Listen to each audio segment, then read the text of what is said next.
Hey Brickmaniacs, welcome back. It is the long-awaited debut of the Su-27 Designer Studio. This was the winner of our fan poll for Red October. Quite an undertaking for you, Dan. Yeah. And it turned out absolutely epic. Who doesn't like a jet that looks this incredibly unique? It was fun. It was definitely fun to build. I was a little intimidated about like, oh great, the one I didn't want to win. I was hoping like the little pre-World War II fighter plane would win out, but no, I ended up with the the big and flashy, the bold, the biggest brave. one on the list. Yeah.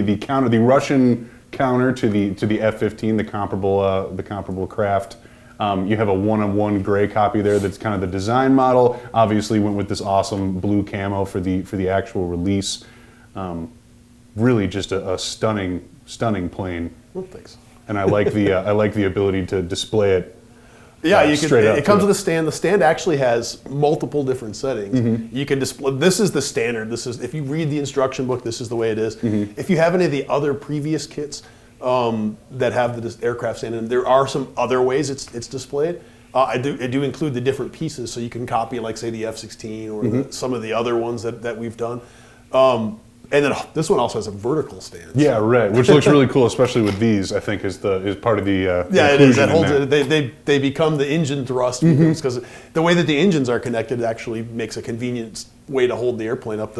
They're on the same axis as the pins that hold the main aircraft standing. Yeah, it's pretty sturdy and swooshable. If you guys have checked out Instagram, we've seen Dan fly this thing over his head one-handed a couple of times. I think maybe even both. At the same time at once. That's not hard. The problem with all the missiles on it, though, it makes it like hard to grab it without knocking a rocket off, because they are just, Lego bricks after. Yeah, right. A little more swooshable when it's loadout free. Yeah. So tell me about it. So once it won the fan poll, you got the blueprints ready to go. How did it start to come together? Well, the gray one was first. I wanted to build it first, and it was kind of like, even looking at doing research, this is, part of my process. I want to learn everything there is to learn about everything I'm working on. And so I went and bought a book about 2 inches thick on the Su-27 and all of its various models. And I was, the original fan poll was the 27. Of course, there's the Su-33, all the 30, the 33, the 34, all the derivatives, but I wanted to start at the beginning. So I built the original Su-27. It's still the Flanker B because it's not the original. This is what you would consider the classic flanker. So this is the design that they settled on for the full production after the first 10 prototypes or so were built. But even when they were in prototype stage, they were starting to camouflage them. So it became apparent to me that it wasn't going to stay gray forever. Because it wouldn't be representative of the various flankers that were in production or based around the world. So I ended up picking this camouflage, which is a Baltic camouflage. You actually see it all over wherever the SUs are on an oceanic. Either they're based on carriers, there's a carrier version, the K version, and then there is but this particular plane was photographed several times by several other airplanes, Allied airplanes, NATO airplanes, in the Baltic Sea. So this one's kind of famous for harassing NATO aircraft. You can see it's a Red 6. There's a few others that are sort of infamous for like close calls with B-52s. Yeah, just buzzing over them and stuff. And tankers and of course, any Allied, I guess NATO, I would say. Yeah, sure. Aircraft that get a little bit too close for comfort to the Russian bases up there by St. Petersburg. Yeah, very, very cool. Definitely an effective nautical camo. So the part that I'm interested in when you started designing, one of the things I noticed right away was kind of how there's this break at the neck. Right. And when I first saw that in the design, I was like, how the heck are you going to do that, Dan? Well, the nose actually comes down. And it's actually common for a lot of fighters to have the nose pointed down. And the reason being is when the thing lands, you have to be able to see over the nose. Right. See where you're going. And it was even the Corsair in World War II had this problem where the nose of the Corsair was so long and the plane would come at an attitude like nose up to land. They couldn't see, so they figured that one out in the Corsair. They would come in at a curve, so they would actually, they'd be looking sideways at the runway or the aircraft carrier as they were coming in for landing. So because they couldn't look over the nose, they could look to the side of it. On this, just like the Concorde, some of those bigger aircraft, the nose would go down, like the Valkyrie XB-71 or the 72, whatever that one was. Same sort of thing, that the nose would actually go down, but fighter aircraft aren't that big. F-16 is a good example of an American one, that the nose is actually pointed slightly downwards. Sure. So it doesn't affect the aerodynamics at all. They're able to compensate by changing the shape a little bit. And this one, yeah, it does have that very distinctive curve. You see it a little bit in the MiG-29, which you may notice the similarity. I mean, this is basically a MiG-29 on steroids, and the reason. There's an actual specific reason that they're almost identical, just different sizes. Is the MiG-29 was designed to be like the Russian answer to the smaller American fighters, like the F-16 at the time, the F-18, and it was easier and cheaper for the Soviet Union at the time, and Russia after the Soviet breakup, to use one single design. They could make one aerodynamic design and then just scale it up. So the MiG was intended to be like a cheaper sort of like dogfighting fighter, whereas the Su-27 would be the giant big brother. Would be exactly. The air-superiority, long-range missile standoff, have bigger payload capacity. Was never originally intended to be a ground attack aircraft. So this configuration, as you see, the original Su-27 only has an air scanning radar. Right. So it's designed specifically for air superiority. It's only designed to fight other aircraft. Right, exactly. Make sure that you have control of the skies. Right. Unless maybe there's an F-15 around. We'll see. There are other variants that do have. I mean, they did come up with later designs, better radar, stuff like that. But with a ground scanning radar for ground attack, that would be that was a later development. Yeah, right. Obviously, there's been a whole bunch of different improvements maybe made on this one necessarily, but that is interesting to know that they keep the same aerodynamic shape to kind of streamline the process of the different designs as they come along. That's kind of, there's brilliance in that for sure. Well, it's economy. I mean, when the Soviet Union broke up, suddenly the cash flow dried up to the development. So Migoyevich and Sukhoi are two different design bureaus, but they share the same benefactors. So if they could actually share some of that same funding, it's beneficial to both organizations. Yes, both not your jet, our jet. yeah, for sure. And it's interesting the way that the Soviet system is different than ours. Here we have competing companies with their own factories making their own products, bidding on contracts. Right. And in there, it's actually sometimes you'll see competing products built in the same factory because it's factory number A or whatever is building. The factory is the size of a city, so they might actually be building different competing under design competitions under the same manufacturing process. Right. So it's actually, there's a different economy, different scale, different things going on there. Which system's better? I guess it's arguably. Yeah, time will tell. Yeah, fair enough. I don't know if it'll ever know. There's probably pros and cons, and I'm sure there's lots of waste. And the same things the same sort of comical shenanigans going on everywhere. I don't think any one system has a monopoly on for sure on weirdness going on. But definitely cool to be producing something like this, and then obviously on our end being able to transform it into Lego. What an undertaking. So what, other than the breakneck design, walk me through it a little bit. What were some of the speed bumps, and then what do you really like about the way it came together? Well, obviously the neck was a surprise. Getting that to work, and it works just right. I mean, it's like a 7-degree slope, and I was able to get the actual. There is lots of research out there, and I was like, this has to have that. I can't just make it a straight on, and I didn't want to slope it down. It's too big of a plane to just like step it down with plane. Sure. So I actually there's a big Technic frame in there. It's quite sturdy actually. I mean, you can hold the plane up by the nose, no problem. I mean, there's so many ways you can hold this one. The gray one it's cool because the gray means I can use bigger pieces in it. Right. So it's a lot sturdier by the fact that there's no break by the color. So this is a lot sturdier. This it's still fairly sturdy. It's not like a super delicate flower. I know what you mean though. You can't. You got to make sure it's broken up so that the camo flows properly. Right, and that does create more seams in more places, ways to break it. There's just, where do we start? You have the landing gear. The landing gear do fold up. The model here has them folded up. That's, of course, a minimum requirement of any fighter. Well, especially when it comes with a stand. Right. You got to have that stuff folded up. Yep. So the stand is for display purposes only. Obviously, this was sitting on the table. The landing gear are real. Yeah, totally functional. They do kind of lock into place. This does have an air brake.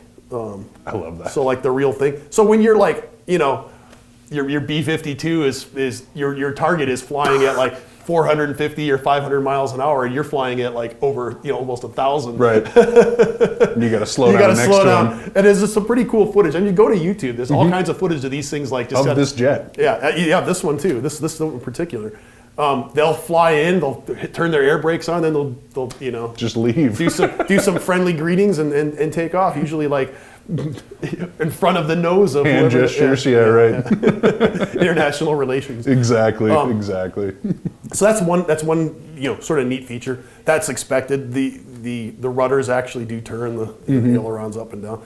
I can't wait to do the next generation. So if we do like an Su-33 or something with the thrust vectoring, I want to make it so when you turn the Everything ailerons, goes? the jet nozzles will actually turn with it. So I wanted to do it this, but I also was like, well, let's stick to the Su-27. We'll do some upgrades later. So. Sure. Okay, cool. More things to come. Right. Yes, we love to hear that. That's awesome. Yeah, and if we do the next generation, you'll definitely be able to get different payloads because this is the air-to-air. You know, on this one I only have the two Right. the two Sidewinders or right, whatever. the Russian equivalent. They're the bigger missiles, the Alamo missiles. They're kind of equivalent to our Sparrow missile. They're like a longer range, shoot down, you know, from like over the horizon almost kind of distance. That's like, you know, you're an interceptor. You want air superiority. You want to be able, like, so let's say that your airspace is being threatened by or invaded by an enemy. You don't want to like wait to say hi or wave to them or have to use your guns on them. You want to go in and shoot as far away as possible. Especially as soon as they crack your airspace, right? I mean, that's kind of the give and go of like, all right, fire away. So the bigger Alamo missiles on there.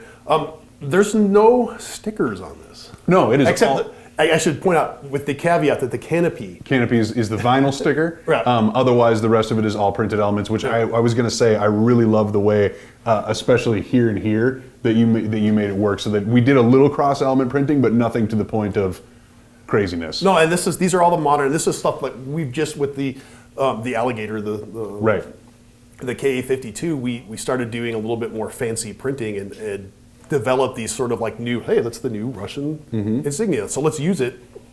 We'll be able to recycle this for future models as well. So possibly even standalone tiles. We haven't done any. We have like World War II insignias. We haven't really done too much of the modern stuff. So it'd be kind of cool to throw those out there. Yeah. Let people do it. The vents on here are printed. The same on this.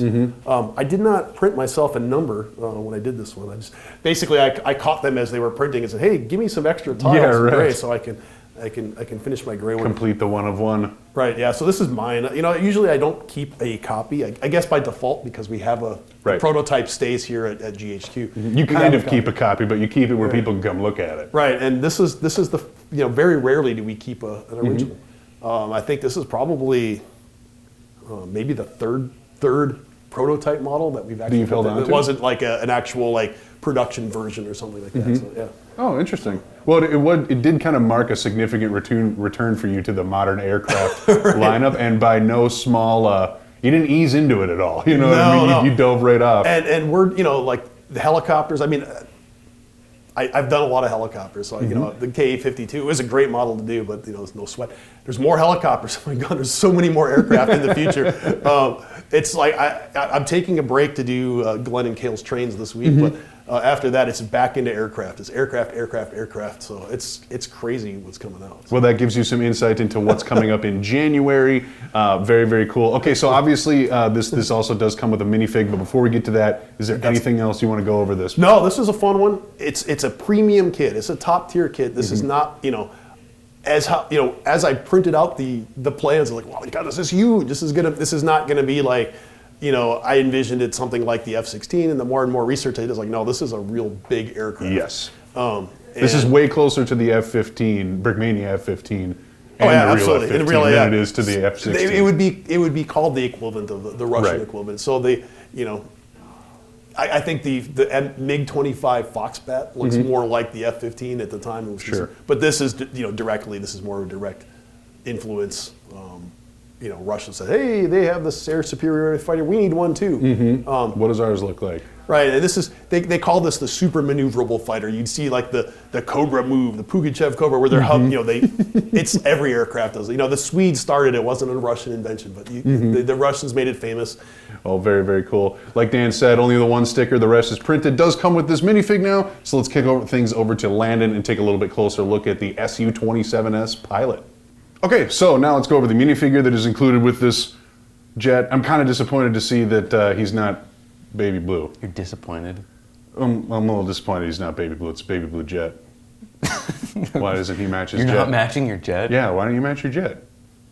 I guess I hadn't thought of that, but that's a fair point. I'm kind of thinking about that for all fighter pilots. Wouldn't that be Why cool? don't you match your Well, because jet? most of them would be just gray, but like this one in particular, like if someone showed up with a jumpsuit that had this camo on it, Do you think I'd be all about it. fighter pilots make fighter pilot noises when they're not?